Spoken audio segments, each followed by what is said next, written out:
Hello everyone. So not too much good news to report today. Coronavirus cases, of course, are continuing to rise and new hotspots are emerging in places like Telangana, a state that has now seen something like nearly 10% growth rate for 3 or 4 days. It could be because of enhanced testing, but that gives us one more area to keep an eye on, along, of course, with Mumbai and Delhi and the other hotspots that you already know about. So that's one. When it comes to China, again, not that much good news, because while we've been hearing about all this disengagement, a number of people are putting forward pictures. And these pictures, which are really satellite grabs or private and public satellite images that have been taken of the entire eastern Ladakh area, clearly showing that there's not much sign of de-escalation on the ground, that the Chinese are continuing to keep very strong positions and strong forces in the back area, and are also look as if they are fortifying the places along the line of actual control.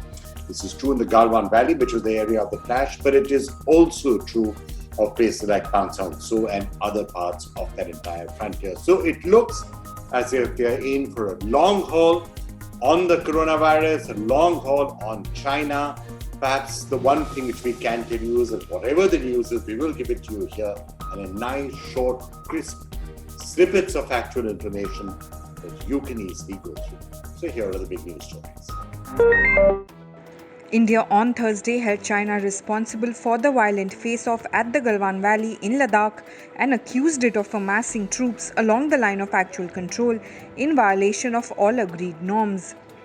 The Ministry of External Affairs said on Thursday that since early May, Chinese have been amassing troops and armaments along the LAC, which is not in line with all agreements. External Affairs Ministry spokesperson Anurag Srivastava reiterated that India has been patrolling in Galwan Valley for a long time and has never attempted to change the status quo, but China has not reciprocated in similar measures. Amid a standoff in Ladakh, Chinese envoy Sun Weidong on Thursday said that China and India are willing and able to properly manage differences. Sun told news agency PTI that suspicion and friction is a wrong path and goes against fundamental aspiration of people of two countries, stating that China hopes Indian side meets Chinese side halfway and avoids taking actions that may complicate border situation. The Chinese envoy said mutual respect and support is a sure way to meet long-term interests of both countries. Onus is not on China, the Chinese envoy said when asked how current Sino-India border dispute can be resolved. Finance Minister Nirmala Sitharaman said on Thursday that there was nothing wrong in imports to spur growth, but wondered why even Ganesh idols should be bought from China. Addressing the BJP's Tamil Nadu unit workers via a virtual conference, the finance minister said importing raw materials that were not available in the country and needed for our industries was not wrong. While speaking on the centre's Atmanirbhar Bharat Abhiyan initiative, she said imports that could not bring benefits like employment opportunities and support growth would not help self-reliance and the Indian economy. The Delhi Hotel and Restaurants Owners Association said on Thursday that Chinese nationals won't be provided accommodation in hotels and guest houses owned by its members in the national capital. The group of budget hotels in Delhi said its members include around 3,000 budget hotels and guest houses across the city, and they said that they will also not use Chinese goods. The association's decision followed a call by the Confederation of All India Traders to boycott Chinese goods after the June 15th clash between Indian and Chinese troops in Ladakh's Galwan Valley that killed 20 Indian soldiers.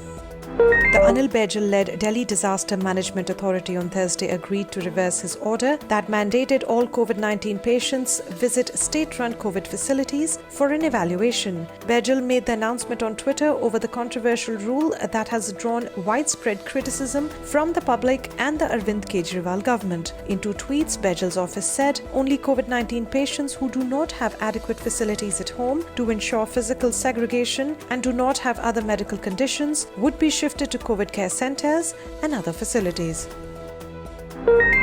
Hyderabad-based drug maker Hetero, which has approval to manufacture and market the generic version of the experimental COVID-19 drug Remdesivir, has sent 20,000 vials to 5 states, including Maharashtra and Delhi, the two worst affected states in the country. Gujarat and Tamil Nadu are the other two states that will receive the first batch of the drug, along with Hyderabad, which is being marketed under the brand name Covi-4 in India. Hetero said that 100 milligram vial of the drug will cost 5,400 rupees. The company has set a target to produce 1 lakh vials of the drug in 3 to 4 weeks.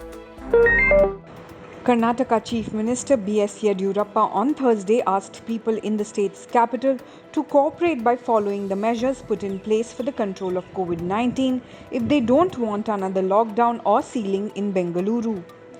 Amid talks about reimposing lockdown in the city following the recent spike in cases, the Chief Minister said he will hold discussions on Thursday and Friday regarding the strict measures that need to be taken to control the virus. As Mumbai battles a surge in the number of COVID-19 cases, the BMC is set to implement the Dharavi model in the 6 northern suburbs where cases have been on the rise. A massive population of 25 lakh will be screened in the coming week, the agency said, adding that rapid testing kits too will be used from Saturday to test high-risk persons. Borivali, Kandivali, Dahisar, Malad, Andheri East and Andheri West will be the targets of this exercise. The steps for elaborate screening include door-to-door screening of at least 10,000 houses per ward. Each community health volunteer will screen 100 houses equipped with a pulse oximeter and a thermal scanner. Oxygen concentrators will be moved to these wards to stabilize patients whose oxygen levels have dipped. Apart from the door-to-door screening, 50 mobile vans will be used. NGOs too have been roped in for aid in containment zones. Each ward will have 3 mobile fever clinics apart from 1 stationary fever clinic.